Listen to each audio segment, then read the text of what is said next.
America నుంచి పొరుగు దేశాలు కెనడా, మెక్సికోలు పొందుతున్న రాయితీలపై యుఎస్ ప్రెసిడెంట్ ఎలెక్ట్ మరోసారి తీవ్ర అసంతృప్తి వ్యక్తం చేశారు.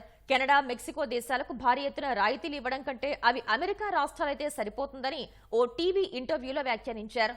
కెనడాకు ఏటా అమెరికా 8 లక్షల కోట్లకు పైగా, మెక్సికోకు 24 లక్షల కోట్లకు పైగా రాయితీలు కల్పిస్తోందని వెల్లడించారు. ఆ దేశాలకు అమెరికా రాయితీ ఎందుకు ఇవ్వాలని ప్రశ్నించారు. దానికన్నా ఆ రెండు దేశాలు అమెరికాలో రాష్ట్రాలుగా మారిపోతే మంచిదని ట్రంప్ వ్యాఖ్యానించారు.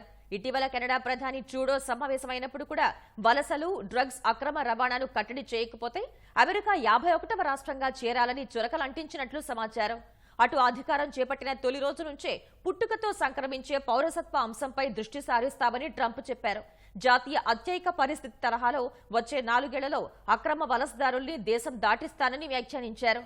డ్రీమర్ ఇమిగ్రెంట్స్ విషయంలో ఓ ప్రత్యేక ఒప్పందం కుదుర్చుకునే అంశాన్ని పరిశీలిస్తానన్నారు.